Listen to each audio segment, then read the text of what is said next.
Hey, what's going on, everyone? For this video right here, I want to do a quick preview of the World Series coming up between the Boston Red Sox and the Los Angeles Dodgers. Yeah, man, I would say, you couldn't have asked for a better World Series. I mean, you have easily two of the top five most storied franchises in baseball history. So much history between both teams. And yeah, man, I just want to give it the respect and attention that it deserves. Because, if you notice over the last, I guess, decade or so, baseball, baseball's had a tough time, a tough time with the steroid stuff, people complaining about how the game is too slow, they want to change the rules. Obviously, as well, it's not getting the attention that football and now even basketball is getting. It's become more of a local sport. Like if your local team is not in it, most people probably don't care. But I still think it's a great game. I think the game is in a great place right now with the star power, the personalities, up and down the whole both leagues, National League and American League. I think you got great stars and great storylines all around. So. Yeah, I've always been a huge baseball fan. Besides basketball, I would say it's always been my favorite sport. The problem with baseball for me, really quickly, is it's a lot tougher to play than basketball. With basketball, you could just get a ball and challenge yourself and do drills all day long. With baseball, you got to have friends, you got to have people. And the other thing is, when I was growing up, it's tough to play in the neighborhood too. I was always breaking windows, getting in trouble. So basketball is just a little bit more cheaper and more convenient to play. It's expensive to go to the batting cages. It's tough to get 9 friends and go play baseball and find nice weather. It's just a lot tougher. But I always thought baseball was a great game. And yeah, man, I'm excited about this World Series. And I know most people that are watching this video, you probably don't care about baseball. But I'm gonna kind of do this video kind of watered down in a way where even if you're not a fan, you could maybe find this a little bit interesting instead of just, trying to analyze stuff without introducing the players or the characters. So yeah, man, let me talk about the Los Angeles Dodgers first. Very historic franchise.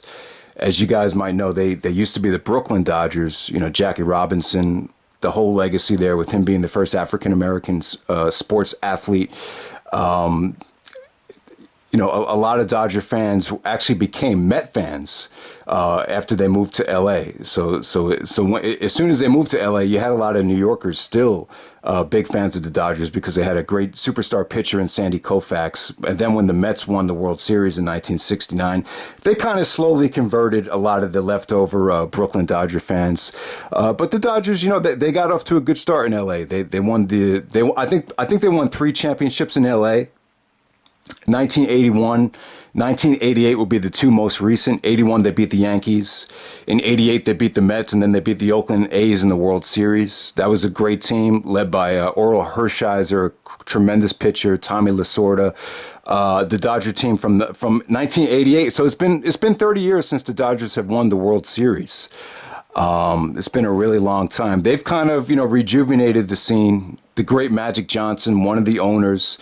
They've been able to spend a lot of money over the last 5-6 years. They had over the last 5 years they produced great star power. The biggest star on the team is Clayton Kershaw. Clayton Kershaw, without a doubt, has been the best pitcher in baseball over the last decade. Tremendous regular season player. He won the Cy Young Award at multiple occasions. I believe even one year he was the MVP. Very difficult for a pitcher to become the MVP, but I believe he did accomplish that feat. And he's a total package. He's been a great pitcher in the regular season. During the playoffs, you kind of compare him to like a Peyton Manning, someone that dominates the regular season. But then in the playoffs, just a lot of bad luck. There's been times where Kershaw's giving up home runs to kind of not so big names, St. Louis Cardinals. Even last year in the playoffs against Houston, there's been moments where he struggled. There's a storyline about Kershaw, how he delivers in the regular season, but, there's question marks about whether he's going to get that big, World Series championship victory. So there's a lot at stake for him. He's always had a lot of pressure. The last couple seasons, Kershaw hasn't been that spectacular in the regular season. He's been dealing with a lot of injuries, but the good side effect to that is he's not wearing himself out in the regular season, and he's been able to put on really tremendous postseasons over the last 2 years, even this year, he's looked phenomenal at times, especially at home. The one game where he kind of slipped up, there's a lot of crap going on with the catcher, and there was obviously communication problems and bad fielding as well. The one game when Kershaw lost to the Brewers in Game 1, but yeah, man. But Kershaw, there's just a lot at stake for him. He doesn't want to have this reputation as someone that is great in the regular season, but just can't get it done in the playoffs. Obviously, Peyton Manning ended his career on a high note, so you don't think of Peyton Manning in that light as well, but. You get what I'm saying. Kershaw just wants to kind of end that myth and go out with the championship. The other player from the Dodgers that I'll talk about, he's had his ups and downs. You kind of compared him to Yoenis Cespedes of the Mets, where he's been highly inconsistent. He's great personality, but he goes through his ups and downs. He goes through a lot of slumps, but the highs have been pretty high. The lows have been pretty low. That's Yasiel Puig, and Puig is just he's got one thing you notice about him. He's got a tremendous arm. He's so fun to watch in the field. Obviously, he's got a lot of power. He's a great home run hitter. He just does a lot of wacky shit with his tongue. His celebrations are, entertaining, but, a lot of people have mixed feelings about him. A lot of people did think he was going to kind of, become a one-hit wonder and just kind of fade into obscurity. But he's had a great comeback over the last couple of years. And, he's really the one. But, Kershaw has always been like the main pitcher. But Puig, I think he's kind of gotten everyone's attention with his antics, his charisma. And, he was like the guy, he got like non-baseball shows to start talking about the Dodgers. And with Kershaw and Puig, they kind of put the Dodgers on the map of, they've become a great show. Over the last couple of years, Dodgers have gotten a lot better. They fired Don Mattingly and hired Dave Roberts as the manager. He's definitely been a much better manager than Don Mattingly, I would say. Also because, they used to have another great pitcher in Zach Greinke. Because he left, that kind of opened the door for the Dodgers to become a little bit more well-rounded. So they've really filled out the team quite nicely. They got so much talent that, they just have a great bench. You can mix and match different guys in different games. So you're going to see different lineups for different pitchers in this series. Some of the other guys I'll talk about is Cody Bellinger. He was a Rookie of the Year last year. He's just got a sweet swing. Anytime he hits it, it could go out of the park. So he had a really big at-bat in Game 7 of the World Series to put the Dodgers up 2-1 against the Brewers. So look out for Cody Bellinger. Like I said, Rookie of the Year last year, 28 home runs last year. Hasn't had quite the same year this year, but that swing, he's probably got the sweetest swing in the sport. And then, the team is more well-rounded now. They got guys like Justin Turner, who is very scrappy. I think that's what they were missing in the earlier parts of the decade. That scrappy old school guy. The Mets probably regret giving away this guy, but Justin Turner's been, a tremendous addition for the Dodgers. And the other guy I talk about is a reliever, Kenley Jansen. He's had a tough year. He's been having some heart problems, but he's one of the best closers in the sport. And if the Dodgers have a lead going into the latter parts of the game, he's very reliable, and he is one of the best closers in the sport. So definitely look out for him. Big guy, carrying a lot of weight, but he can be extremely deadly. And that's the LA Dodgers right there, man. They've been a fun show. They lost the World Series last year in 7 games to the Houston Astros. The World Series was great last year, but Game 7 was kind of a dud. They signed Yu Darvish to kind of come in and aid the pitching staff, and he just had his arm just started breaking down. I'm not sure exactly what it was. He just wasn't the same pitcher in the beginning of the season as he was at the end of the season. And, Houston pretty much took the life out of the building. And the Houston Astros beat the Dodgers last year in Game 7 in what was a tremendous World Series, but it just had kind of a bittersweet ending for the Dodgers. Not a good game, not a good game for anyone, even if you weren't a fan of either team. So Dodgers make it back to the World Series. They're out for redemption, and they want to win again, and they're facing the Boston Red Sox. So for those that don't know, the Red Sox kind of had this label of being cursed. You had the whole curse of the Bambino.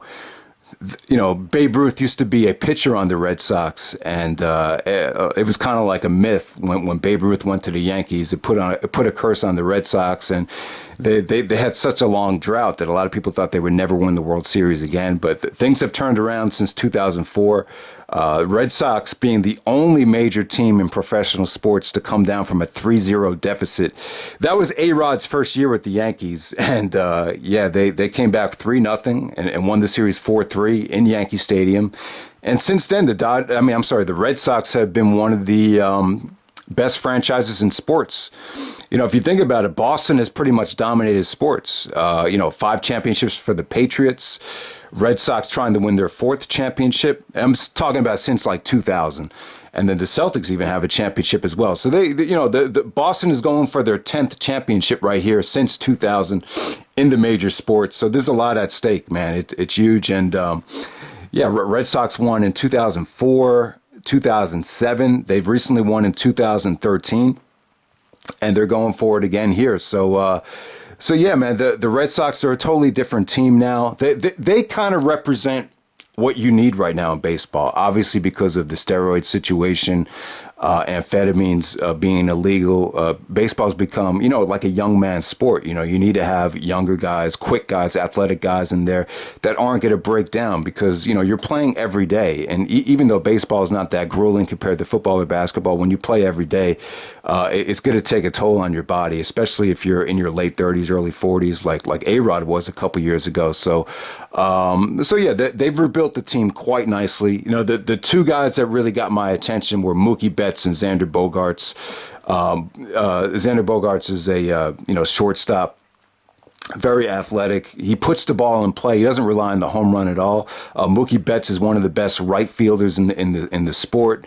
He's got a great vertical jump, and at the same time, his batting average is sick. He can hit home runs, but he just doesn't rely on the home run, though. That's the great thing about Mookie Betts. Definitely an MVP candidate for this season and for the last couple seasons as well. So that's Mookie Betts and Xander Bogaerts, 2 prospects that everybody wanted.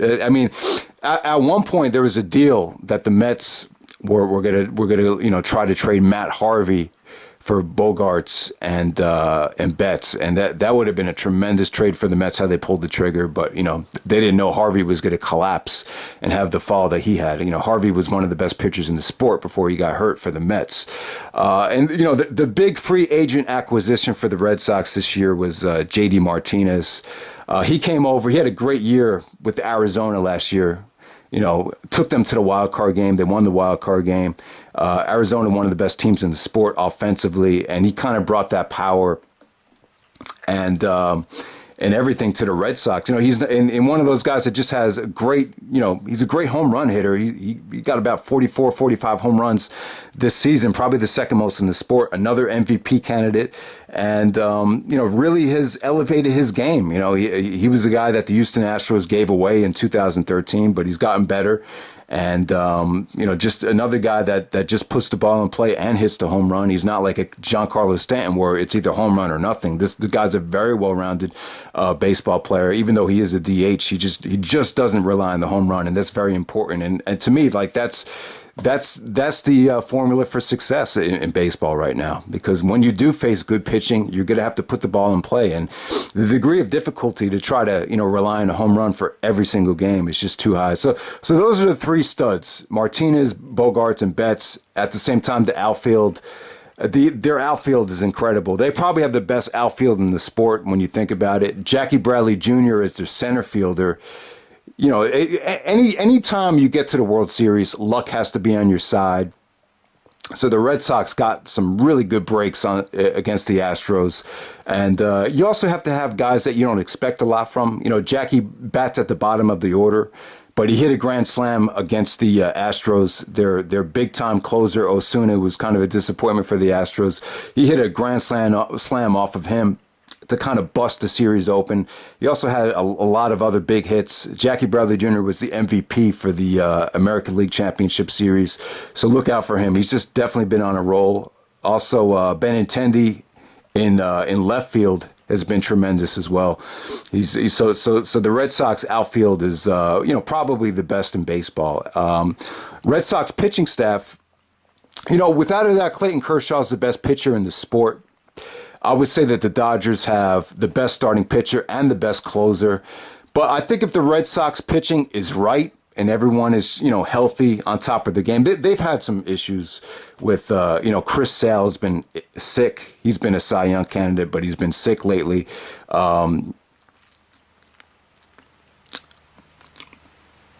David Price. David Price is another guy that has ups and downs in the playoffs. He finally got his first playoff victory, but he's kind of had another guy that has a reputation of just choking in the playoffs.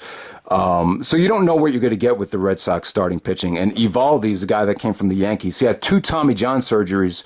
So Brian Cashman, GM of the Yankees, gave him away to the Tampa Bay Devil Rays. And it was a mistake because when you look at how good Eovaldi has pitched against the Yankees and even against the Astros, it seems like with this guy, when you piss him off, he could be deadly. I mean, the Yankees had a tougher time with him than they had with Keuchel. Remember, Keuchel shut the Yankees out of the wild card game a couple years ago, but Eovaldi was tremendous against them. So with Sale, Price, Eovaldi, and then Porcello.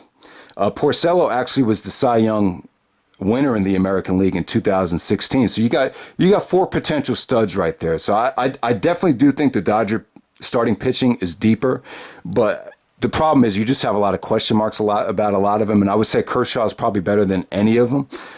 Sale could be lights out, though. Sale is kind of like the wild card. He could be scary. He could be really scary, but he's a little bit fragile, though, and he seems to be breaking down as the season's gone on. The Red Sox middle relief I was wrong, man. They look vulnerable in the regular season, but they've really gotten it together as the playoffs have gone on. The one guy that's been kind of like the weakness of the Red Sox, it's been Kimbrel. It's been the closer. He really almost cost the game. The closeout game at Yankee Stadium, he looked nervous. He was walking everybody. Stanton kind of bailed him out there with the strikeout. But he's probably the weakness of the Red Sox. But this is bottom line, guys. This is going to be a tremendous series. I really think it could go either way. I'm going to root for the Dodgers. I'm a big Magic Johnson fan. I love Kershaw. I'm rooting to see Kershaw get his first World Series victory. Yasiel Puig, definitely probably the most charismatic name in the sport. The Red Sox had the better year, though. They had 108 victories this year, the most victories the Red Sox have ever had. They're going to have the home field advantage, most victories in the sport this year. The Dodgers had the best record in baseball last year. So it's kind of like this is a big showdown right here. You got the best team from last year versus the best team from this year in the regular season. So yeah, man. But the final point I'll make is that just because you won more games than anybody, it could backfire on you. You guys remember when Golden State won 73 games? They didn't win the championship. I think when you focus on trying to win that many games, it could kind of take its toll on you. And the Dodgers really, Dodgers kind of had an up and down year. They had a slow start at the beginning. They didn't get off to a hot start at all, but they ended up winning the division again. But they didn't, the great thing is Kershaw didn't burn himself out. He really didn't go out there and try to win the Cy Young or try to win the MVP. And I think that's going to pay, I think it's paying dividends for him in the playoffs. He seems well rested. He seems rejuvenated.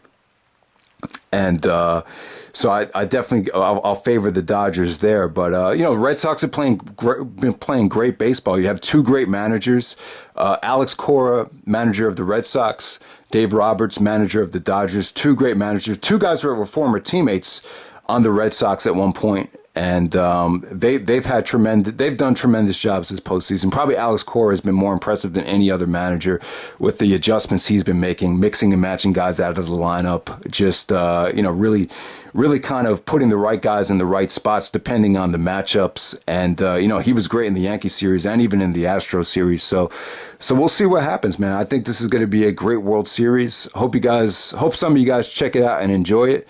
But you got 2 historic franchises here, and to be honest, man, I haven't. You can't really ask for a better World Series. So definitely check it out. All right, guys, take care, and I'll see you later. All right.